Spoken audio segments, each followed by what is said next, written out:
DEFF's outreach, spotlighting local filmmakers and providing a platform for Inland Empire voices. Ho, ho, ho. Merry Christmas, everybody. Merry holiday hangover to everybody. And I hope you're all ready for the new year because we've had an amazing year so far here at the DEFF. Not so far, the year's over. It's the 30th. But we have a really exciting 2026 coming up. And here's what we should all do is reflect and think about all the good things that have happened to us over the course of this year. Because I think for lots of people, it's been turbulent, it's been crazy, it's been weird, but growth is like that. Don't you think? Absolutely. No, I was just going to say it's, I think for everybody, it's something 2025 was definitely different. Yes. To say the least, right? And, we were just reflecting personally on our lives and even our kids and this and that. But, it just made me think about where I was or we were too at the beginning of the year when it comes to filmmaking and where we're at now and what we've been up to. So, I just wanted to touch base on a little bit of all that.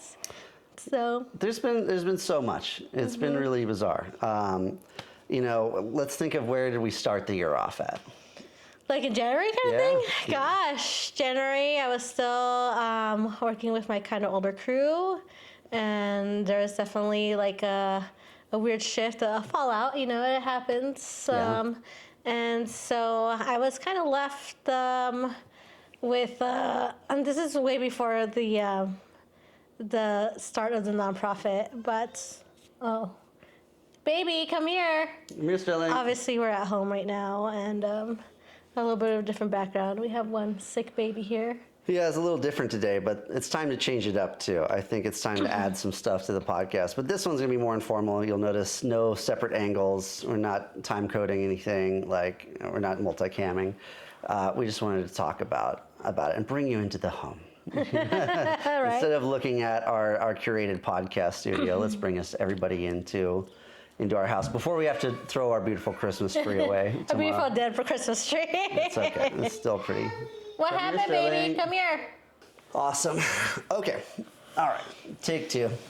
Little interruption with the kids. And we're back. That's right. We have a sick baby at home, so we have twins, in case y'all didn't know. So one of them's at school, one of them's here at home. So you'll hear his iPad in the background now too. In any case, we started off the year kind of in a new chapter. We were on our own. We had been with the crew for a long time, and now we were having to do our own thing. And it was, for the first couple of months, we actually were less involved in film and stuff like that, Yeah. We were kind of picking up the pieces.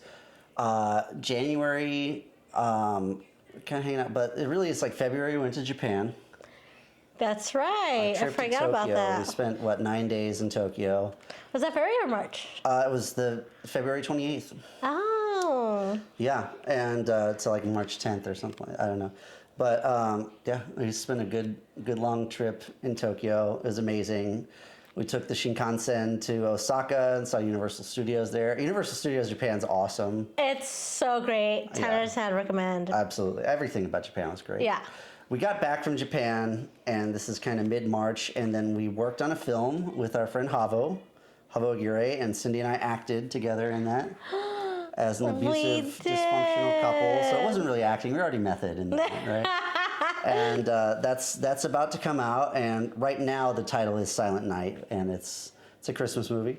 I love that. I didn't know it was going to be a Christmas movie, but I think they decided. Yeah. But if you want to see me and Cindy act together, oh God, don't watch it. Yeah. I don't like watching myself. I don't know why Hava asked me to act because I'm not an actor. I was like, I'm behind the camera. That's my thing. But well, I don't have that problem. We know. And then after that, we worked on Two Graves, which was a project that was a long time in the works, a long time in pre-production. And we're in post right now for that, so stay tuned. Yeah. That one was a lot of work and a lot of things happened in that one. Of course, it's always a learning experience, and I'm very grateful that I got to produce with Carrie. I love Carrie. We'll have her on the podcast soon. That's right. And working with Jimmy, the writer-director, Jimmy Hurt, and his company, Route 66 Films, and that's like a period western, you know. And we shot that at White Horse Ranch and up in Joshua Tree and Landers, that kind of high desert area. It was fun. It was a fun shoot, you know. Yeah, absolutely. Yeah. And then after that, I think around April, May, we're kind of. That's when we started really solidifying the nonprofit. Well, that was like, it was festival season around that time. Well, let me just say that I registered with the state on the 5th of May because I remember it was Cinco de Mayo. Yeah. And Can we start like? here's one of our babies. Uh-oh. Say hi to the camera, Sterling. Or don't. Or Anyways, don't. don't worry about him. But yeah, and then, yeah, that's when we really started to develop. Pow pow, dude. He went savage on you right there. Oh, yeah. And develop the DEFF. It took us a little while of brainstorming, but you jumped right on it. I did. Yes. Yeah. Papa. Excuse you. Gentle hands, please. Don't be hitting like that. And it was off to the races pretty much immediately. It was coming up with the name, coming up with the logo, coming up with the business plan, with the general vibe.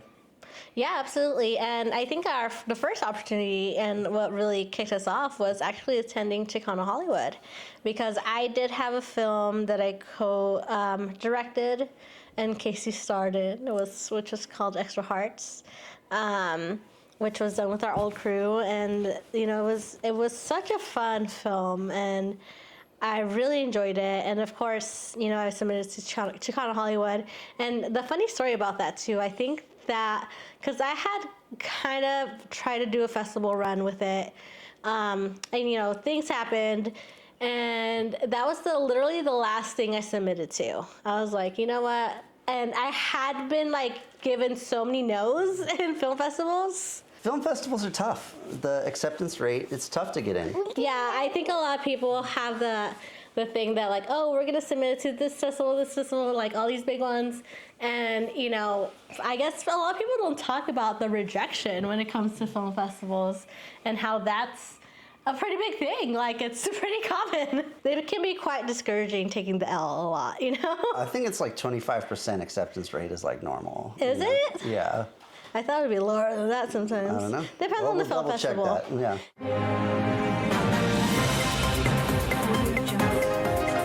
Yeah, but anyway, so yeah, that was like the last thing I submitted to, and it got accepted. And I also saw that we had a lot of films from Inland Empire filmmakers out here who also got accepted. Mm-hmm. And since we started nonprofit, we're like, hey, let's make sure that we add these films onto, you know, the back of our little folder or little card here, just kind of promoting and championing films for the region. So I think it was a total of 6 films that made it to Chicano Hollywood from the area. Yeah. So that's really fun.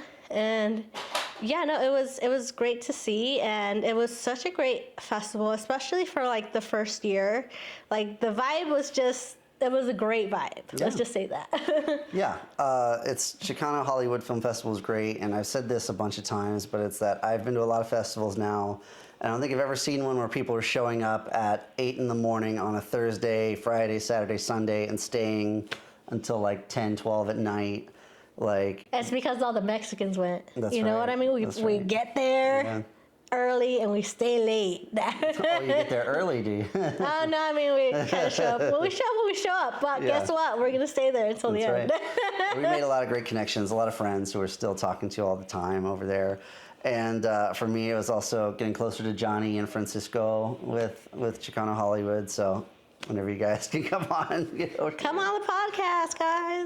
And that too is what really kickstarted the social media stuff for us, because we pounded the pavement with the content on that too. And also that's where we got our social media manager, Eric, who always does such a great job with our social media. He's awesome. But yeah, we met him at Chicano Hollywood. He kind of was just there, and he's actually from Fontana. Mm-hmm. So he's here from the IE, and he went out there and saw us, and that kicked off all the other festivals we'd been able to go to, all the other like business acceleration courses and stuff that you've been taking. Yep. The producer mastermind course from Chicano Hollywood has been a huge thing for us too, because it's also, you know, we're still making films on our own as well, in addition to doing the nonprofit. But and that's leading to a big project that's coming up right now. Yeah, I was going to say that, you know, looking forward to this coming year. We are definitely going to try to do a couple of things for Desert Empire. But of course, it's one of those things that we're such a small crew, we're such a small team that it's all basically volunteers. We don't get paid for this, guys. We don't have any money coming in. So just letting you guys know, please donate so we can keep kind of the momentum going. Because we really want to kind of change the narrative when it comes to the Inland Empire in general, too. Yeah. That, you know, I feel like there's a very... you know, negative opinion about just the people out here and just what we're capable of. But I know we have a lot of talent and we really want to showcase what we can do out here, right? Yeah. I think that'll lead us into what kind of our next big project for the year was. This last year was Babyface, was the 48-hour film project. So I think it was about August, September when we heard from Mike Wexler. Get down, please. Shout out, Mike. Hey, could you please get down from there? And the 48 took a lot of time and thought and planning and, you know, heavy pre-production. Also to the Red Tour, which we got to do in August, I think. You know, and that was like one of those things. We'd gone to Cinegear the first week that we started the DEFF. Yeah, like told crazy. the story on this podcast a couple of times already, but, you know, Red were the people who welcomed us in, and then they're like, yeah, we do tours, we do this, we do that, and we took advantage of all that, and then they've been super happy to work with us, and you know, we want to get more involved. Like, we still have a nice rapport through email going on, and we want to keep that relationship really nice because they've been great to us. So and that led to Babyface, with us getting the Komodo X package loaned to us from Red, and Babyface turned out great. You know, we're really happy with it. Like, more than the film itself, I was happy that we could give Mike the opportunity to direct his first film. And I think he learned a lot. Yeah, I think he saw a lot. He definitely kept his eyes and ears open to all the stuff that we had to impart, you know, any advice we had. But of course, we were very hands-off with the whole process. Like, we helped him with a lot of things. We had some guardrails up a little bit, but it was like, this is yours. I'm not going to take the steering wheel from you on your own film, because this is about you, and that's what the DEFF is all about. See, everybody, this is why we took last week off from the podcast. It would have been twice as much to deal with. Yeah. So, anyways, We're talking about Babyface, Temecula Valley Film Festival, Jeremy Havig. It was great. That was a great festival. And that was great to get to meet people from another part of the IE, because it's all isolated. It's all separated. Yeah, the IE is such a large region is the thing that nobody kind of talks about, or nobody. We're separated, and everybody kind of stays in their own pockets. Yeah. But, you know, when it comes to something like this, one of our biggest things that we've been kind of advocating for is to kind of unite the region, right? It's like, we're not part of LA, we're not Orange County, we're not San Diego, you know, we're the IE. So it's different, but, you know, with that, we can be stronger together, I guess, right? That's true. So it's also like, this is one of the things we've been grappling with, right? Is like, how big is this market? How big of an amount of people is there for us to do anything for with this nonprofit, right? And we know how many there are in like San Bernardino, Redlands, Yucaipa. There's probably more still that we don't even know of. But and it seems like not that many. But then you think about the entire IE, and it's like, I still don't know who's in Ontario trying to do this. I don't know who's in Victorville trying to do this. Like, a big thing for us has always been trying to like get to the Coachella Valley. We know there's Palm Springs Film Society Film Festival. That's high society country club type stuff. They don't go any further east of Indian Canyon. Yeah. Like, and sorry, this is not a call out or anything, but that's what it is. Like, we're from the area. Yeah, I grew up in Indio. Yeah, we're from the Coachella Valley. I mean, I'm from San Luis Obispo, but you know, whatever. And it's like, yeah, well, who's there to do anything for the people there? in that region. And it's like, there's got to be someone with a camera, someone making stuff with their friends in an iPhone. Yeah, right. And it's like, yeah, well, who else is trying to reach that person? Who else is trying to bring them into a larger community? Stop. Well, you jumped off. You didn't fall down. Dude. You ready to go pick up your brother in a little bit? No. I didn't think so. So that kind of brings us up almost to now. One of the last big things was AF Film Festival. Yeah, we recently were called to assist with the AF Film Festival, which was the first film festival for women out in the Inland Empire. So it was such a pleasure, such an honor to be part of that. Yeah. Especially me as a woman, as a founder. You know what I mean? It was great, and it was, huh? A cat. A cat? Yeah. Where's the cat? Where's Socks? But yes. Another example of men standing and women, talking over women. I know. Yeah. You need okay. And anyway, I was going to say, so thank you so much to Mariana, Brianna, and Monet, and the rest of the team for having us and allowing us to do some red carpet interviews and just overall assisting them. And Pink it was carpet. the pink carpet. Yeah, that was really fun. It was a great experience, and I'm hoping next year is going to be even bigger and better. Yeah. That's the plan. Yeah. and hopefully we'll be able to assist them in that as well. And then we took Christmas off because we're still very family oriented here. Yeah, too. we're trying, huh, baby? Oh, baby. Yeah, yay! But that's the point I want to get to, everybody. Is look, if you're here in the Inland Empire, how do we get to know about you? Come here. I want a Yoda. You want a Yoda? Okay, in just a minute. Look, if you're in the IE and you want to make film, you want to make content, you want to make whatever, you want to make a TV show, like someone's got to reach out to us. We got to find you, like, and if you want to be found, come to us. Leave a comment, follow. Well, the next segment I want to talk about Two-Face. movies of the year. Two-Face. Well, I'll just start off. My movie of the year, F1 with Brad Pitt. Did I watch that with you? Yeah. Holy shit, I don't remember. Left a real impact. Well, I wrote down the movies we watched this year. Baby. Okay, I'll let you do this segment. Let me take this baby. All right. So this is movies of the year, and really this is just movies of the year that I've seen. Some of these are not. Some of these are better than the others, but my movie of the year was F1 with Brad Pitt. Joseph Kosinski directed. Same guy as Tron Legacy, one of our very favorite movies, and Top Gun Maverick. And it was definitely just Top Gun Maverick with cars, which I loved. Can't beat it.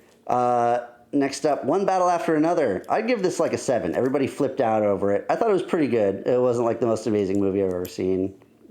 The thing is that Sean Penn stole the movie completely. He was great. I loved everything about what he did in that movie. Sinners, Ryan Coogler, Michael B. Jordan. This was really fun. It's the exact same movie as From Dusk Till Dawn, but just set in like Prohibition era Deep South, and with all the racial stuff there too. Segregation, Jim Crow, all that. That was great. I loved it. It was like The Thing. It was like From Dusk Till Dawn, like Rio Bravo. It's always a good gimmick to have a movie where people are trapped somewhere and got to figure out how to survive together. Superman, James Gunn. It's okay. I give it like a B. Solid B movie. But this signifies the death of Cape Slop, or Cape Shit, if you will.